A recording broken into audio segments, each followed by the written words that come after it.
Hello, and welcome to Happy Horror Time. My name's Tim Murdoch. And my name is Matt Emmert, and this is another horror news commentary. So our first story of the day, Tim, is, and this is a big one. Give it to me. Gremlins 3 is finally happening. Yay! And that is really cool because it's been 35 years since the last Gremlins, Gremlins 2, and I know you're big fans of these films. I had the poster of Gremlins and Gremlins 2. I had the soundtracks for Gremlins and Gremlins 2, the new batch. I love the first one. I'm a little iffy on the second, but still great movies, and they're fun to watch back to back. So according to The Hollywood Reporter, this is what makes it even better, because anybody can always make a sequel, but the people who were involved with the first, so Chris Columbus, who wrote the original Gremlins, is writing the new installment along with, and this is kind of a random matchup, the duo that directed Final Destination Bloodlines. Oh, that's cool. Zach Lipovsky and Adam B. Stein. But what's funny is that they're more directors, I think, than writers. But apparently the opportunity to work on this, apparently they said that the opportunity to work on this childhood favorite was just too good to pass up. And considering they get to work with the original writer, Chris Columbus, that's big. But Chris Columbus is also directing the film. Joe Dante passed away, right? No, he's still alive. Oh, why didn't they go to him? I don't know. Maybe Joe? he's tired. Joe, where are you? No. Yeah. And Steven Spielberg is returning to executive producer. So, wow, I thought for some reason, so you mean they're bringing everyone back but him? But are they bringing back Phoebe Cates? So, no word yet on whether Zach Galligan, who played Billy, and Phoebe Cates, who played Kate, are coming back. But Warner Brothers apparently announced this during their earnings call and even set a release date for November 19th, 2027. That's great. We can plan. I can barely plan next week, Tim. I can't even know what I'm doing in the next hour. Okay, so I guess it's been 35, but when it comes out, it will have been 37 years since the last Gremlins came out. That's amazing to have a sequel that long after. But apparently, according to this article, a script by Chris Columbus had been in development since at least 2017. So it's taken a little while. I've heard about Gremlins 3 happening for years. Like, it's gonna happen. No, it's not gonna happen. It's gonna happen. It's not gonna happen. But I can't believe there's not more sequels, or like somewhere along the line in the early 2000s, they were like, oh, let's do a quick money grab and do a direct to DVD or direct to cable sequel. So I'm so glad. I love Gremlins. All I can think is that for some reason lately, especially within the last like 5 to 10 years, these legacy sequels have gotten really popular, where they go back to these franchises that we never stopped loving, but it had been a ton of time since they had movies, and they're finally revisiting them. Like, the fact that there's more of these gives me hope that there will be more sequels to those movies we loved. I can't wait for Gremlins 3. I really think, though, they should bring Zach Galligan and Phoebe Cates back. And don't forget about Gremlins 1 star, Corey Feldman. Yes, Corey Feldman could be living on the street and he's dancing. Actually, I think he's the one that actually accidentally spilled the water on Gizmo. So really, it's his fault. It's Corey Feldman's deaths. fault. Yeah.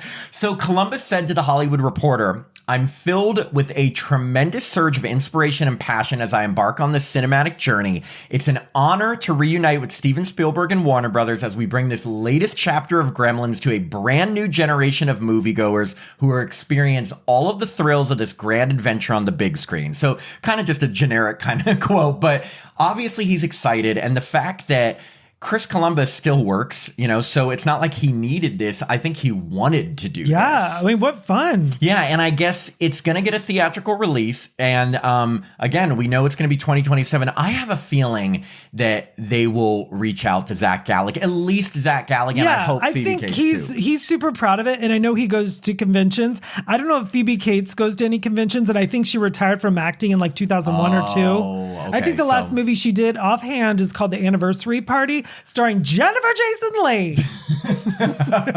Paul, Phoebe, come back, Phoebe. Come out of retirement for Gremlins 3. Maybe she'll ask her husband, like Kevin Kline. Not that she needs to ask him.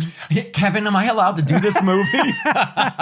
Okay, so in our next story, another return to a series, Brendan Fraser and Rachel Weisz are teaming up with Radio Silence to do a new Mummy movie, as in The Mummy Part 4. So according to The Hollywood Reporter, both Fraser and Weisz, they were both in the first 2 Mummy films, and then Fraser was in the third one also. So this is where I was a little confused. In the article, the headline is just like, they're coming back. But then when you read the article, it says they're in talks for the 4th installment. Now, these talks must be pretty advanced if the headline is saying either that or it's clickbait. But so we don't know. I think it's official or it's close to official. Maybe it's both. It's not official and it's official. It hasn't been as long since the last Mummy as it has since the last Gremlins. The Mummy Tomb of the Dragon Emperor, which was part 3, came out back in 2008. But the cool thing about this is that Matt Bettinelli-Olpin and Tyler Gillette, aka Radio Silence, and we know them from Ready or Not, Scream 5 and 6, they are set to direct this film. So, I mean, they know action-y horror, so I think they can breathe new life into this franchise. Apparently the first Mummy, which came out in 1999, and I saw in the movie theater. I did too. I didn't know this. You ready for this? Grossed $422.5 million. I believe it because it's not like it's a language focused film, like it's action. So I think it translates to all countries. Oh yeah. I mean, it was global, and also the Mummy is a universal monster. So like Chucky. No, like Frankenstein or Dracula the Wolfman. Like everyone's familiar with the lore in some way. So apparently one source has said, and it could be like the guy down the street, one source has said that the new movie is not a reboot, but rather a sequel that would disregard the events of the third movie, which I think is so funny because they replaced Rachel Weisz in the third movie with Maria Bello, which, why? I don't even, but isn't there also a Mummy starring Tom Cruise? Yes, that's like a new reboot that had. I wonder if Tom Cruise is mad. Tom Cruise is like, what about my Mummy franchise? He goes, hey, Mummy. He's like, I don't have enough franchises between Mission Impossible and every other movie I do. All the right moves. Exactly. If you pause it in the right place, Tim. What? That's it. Okay. So David Kogashel, who wrote Orphan First Kill, is writing the screenplay for Mummy 4, and there's no word on a release date yet, but I'm thinking if they're still in talks and they haven't started filming, maybe late 2026 or early 2027. Anyway, but I love when original stars return to the franchises, obviously. I think we both Me do, too. right? I'm a huge fan of that. Yeah. Okay, so this is a fun story. 3 new cast members, along with others too, have been announced for Scary Movie 6. Apparently, according to JoBlo.com, Damon Wayans, Kim Wayans, and Heidi Gardner of SNL. You mean Heidi Gardner from my UCB class? You mean your friend Heidi Gardner? Yes, Tim took a UCB class with the incredibly funny Heidi Gardner, who, did she just leave SNL? Yeah, now she's an SNL alumni. Well, and she's doing Scary Movie 6. But so they have signed on to this new installment. Apparently also, and this got me extra excited actually. Well, first off, Damon Wayans, as you know, Wayans' brother involved in Living Color. Kim Wayans also, she was in Living Color. They're both hilarious. Very excited. Love Heidi Gardner. So Sherry O'Terry and Chris Elliott have also signed on to return to the franchise. Now, if you are a Scary Movie fan, you'll remember Sherry O'Terry played Gail Hailstorm in part 1. And Chris Elliott played that creepy caretaker in part 2 with the little hands. He put his hands in all the food and everyone was so grossed out. Don't touch me. He was like that. Don't you touch me. And I didn't even remember this because I'm not as familiar with 3 and 4. He played Ezekiel in part 4. Oh, I know. Gosh. I know the Tori Spelling one. That's part 2. Yes, exactly. So, but this also we've reported on it months ago that Anna Faris and Regina Hall are coming back, but I didn't know this. Do you know who else is coming back? Lachlan Monroe, Dave Sheridan, and John Abrahams. They were all in the first one, and I'm like, this is like a total reunion of the original Lachlan cast. Monroe was in Freddy vs. Jason. And he was on Riverdale for a while. He's been in a lot of stuff. Scary Movie. Yes. I know Scary Movie 6. Yeah. Okay, so Marlon Wayans, Damon Wayans, and Keenan Ivory Wayans are all writing the script alongside Rick Alvarez. And back in September, Marlon Wayans told Entertainment Weekly that people who loved the original Scary Movie are going to especially love Part 6. This was his quote. He said, "We just want to make everybody laugh, and we don't care if you're sensitive. Even sensitive people need to laugh at themselves. Just know that we're not just laughing at you. You get the chance to laugh at others. We make fun of the world. We make light of the world. It's not to harm. It's to bring humor." And this is what I'll say about that quote. First off, I love that. It's a long quote. Well, I was going to also say it sucks that in today's day and age when everything you say can get you in trouble, that you even have to say that about a humorous movie. But in in this climate, like you kind of do have to say that so that people don't get so offended that you like get canceled. Right. Like when I watch Airplane, I'm always like, I need a quote. Canceled. Yeah, you need a what? A quote. Oh, well, it's like, I think he's trying to just make sure people know, like, look, we're going to be offensive, but we're offensive to everyone. Right. It's a mutual, what's the word I'm looking for? Mutual offensive, mutually beneficial, offensive stuff. Yes. Well, and look, you look back at the original Scary Movie, and some jokes, you know, like probably wouldn't work so much today, but I really respect the Wayans brothers because they've always been dedicated to just making people laugh and not giving a shit if they offend you or not.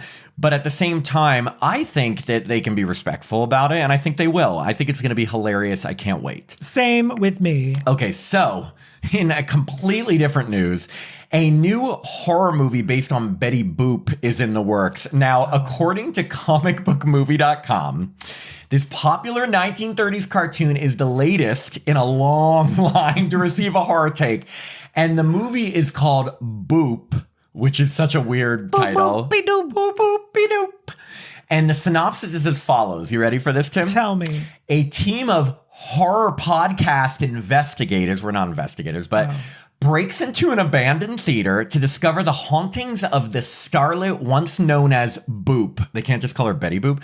A simple investigation turns into a horrific bloodbath as they fight to escape the murderous Boop as she is out for revenge. Sorry, but like the second you say, oh my God, it's Boop, but like I can't even take that serious. Or like when people go boop. like- You know, I'm curious. I mean, I don't know if I'll be scared, but I think it'll be more visually stunning. I mean, again, we've seen Winnie the Pooh, Piglet, Steamboat Willie. Who else? Tigger. What other characters have been in horror? Pinocchio. Yeah, and I feel like there's one more. I think there is one more, and I can't remember. But all of these characters are coming into public domain, which means you can do whatever the fuck you want with them, and people realize, again, horror can be low budget, and there's been this long line of horror movies based on these characters that have done fairly well. Is there anything that you hope goes into the public domain? Oh, Popeye. They made Popeye. Oh, Popeye, too. Yeah. yes. What I would want to see, like a horror movie take on. Isn't Night of the Living Dead public domain? Yes, that's why it's in like every horror movie I've seen. Or wait, I mean, it's got to be because it's shown in so many cartoon characters. I'd love to see a horror movie based on Alvin and the Chipmunks. Or what about like Tom and Jerry? That would be so violent. But like, what if it's Tom like assaulting Jerry the whole time, or like Wile E. Coyote? That's a good one because that little beep beep. And he's running. Boop. Okay, so the film stars, and I'm so sorry to say this, but I did not recognize any of these names. Katisha Shaw, Spencer Breslin. Is he related to Abigail Breslin? Yes. Ava Hamilton, Colton Tran, and Devani Pinn as Boop. I will say I recognized her name because she's been in a ton of like lower budget indie horror movies, including Pretty Boy. Oh, I'm familiar. I think we went to the premiere. I think, was that the one we went to the premiere? Yeah, we went to the premiere. Marcel Walls. And Brute 1976. Yes, 1776. It was the 1976. Revolutionary War. Brute. Okay, so Jessica Russo, the COO of VMI, that's the company that is handling worldwide sales of the film, said, getting your classic cartoon told as a horror film is still mind-blowing, but what sets Boop apart from all the other horror IPs is her motivation. Boop's dark history is extremely grim, but the telling allows her to get her power back, a true testament to feminism led by a predominantly female team. So, you know, like, look, I totally think that's awesome. I love the idea of an all-female team. I love the idea that it's like her getting her power back. But if they're going to make her a maniacal, bloody, gruesome killer, I don't know if that is the best message. I mean, it's a message. It's a message, but like, I don't know if, you know, like, we'll see. But either way, glad that they're doing it. We'll see how it pans out. Exactly. And apparently, getting a little history, Betty Boop, because we weren't around during the 1930s. I was. Betty Boop, I had a comment to that. I'm going to refrain from it. The 1830s? No. Betty Boop was viewed as one of the very first sex symbols. I bet you were turned on by her. My goodness. When I think sex symbols, I think Betty Boop. I do. She was featured in numerous theatrical cartoons between 1930 and 1939. 2 television specials in the 80s, and I didn't even know this. Apparently, Boop the musical just debuted on Broadway earlier this year. Did you know that? No. I mean, I wish I knew more about Broadway, but I live in Los Angeles. I don't know. I mean, I guess you could still be a huge Broadway fan and live in LA, but... My family lives in New York, and they usually go to see every... Did they see it? No, that's what I'm saying. I don't know how much they're into Boop the musical, but no word on a release date for this, but there is a first look photo, and we're going to show this for you guys. And look, see, that's why I was saying it's spooky. It looks like she's eating guts. She's eating guts. I mean, she looks like she's probably sexy. This looks fun. It does, and I'm actually getting more interested in this by the picture. She's eating guts. It looks like it'll probably have Terrifier level gore. But like, look, it's always fun to check these out because at least you know the character. They'll probably have some little singing number. Right. I appreciate them trying something new. Exactly. Yeah.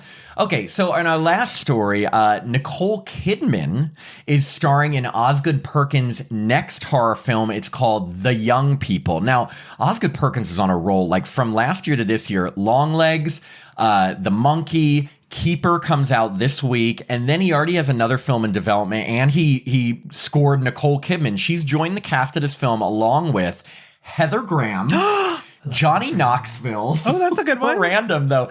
Lola Tung, Nico Parker, Brendan Hines, Kush Jumbo, Lexi Mindtree, Lily Kalias, and Tatiana Maslany, who was in The Monkey, is in Keeper, and apparently she and Osgood Perkins must have a great working relationship because he continues casting her. I think she's an amazing actress. I can't believe Nicole Kidman is like cutting out of her schedule just to sit in a theater all by herself and watching Jurassic Park. You mean from her AMC commercials? She's actually stuck in those theaters. She never leaves. She's like just watching Jurassic Park. What else did she watch? She watched Avatar. And also the soda just appeared next to her, even though she didn't have time to get that drink. Was it a dine-in theater? Anyway, Nicole Kidman, I was looking it up because I was like, I know she's been in some horror. She's been in a handful of horror movies or thrillers, but most notably The Others, which came out in 2001. I haven't seen it since then. Me too. I thought it was good. It was like supernatural, yeah, right? And I remember it has like one of those endings that's like kind of like The Sixth Sense, right? It has like a twist. Yeah, twist ending. I mean, can't remember anything other than Can't remember the twist. Let us know in the comments below. She was haunted by ghosts. That's all I remember. And all they've revealed about the plot, but I already like this. Like, the film centers around a couple or on a couple of school friends, one of whom starts to develop red flag behavior. Now, I think we all have groups of friends where some people are developing red flag. Yeah, I think everyone and everything is a red flag. Yeah, wow. Yeah, Am I a red flag? Yeah, get away from me. I just think that, I mean, that's so surface level, so we don't know exactly what goes on, but I'm already interested because I love drama between friends. I just like Nicole Kidman in anything and everything.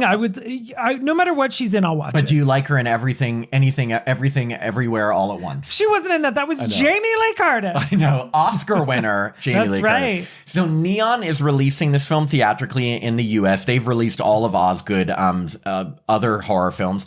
And there's no word yet on a release date, but again, its production is underway in Vancouver. So if they're filming it now and considering Osgood Perkins is releasing a new movie every 6 to 8 months, I'm thinking this could come out like late spring, summer next year. That's great. I'll be first in line. You'll be first?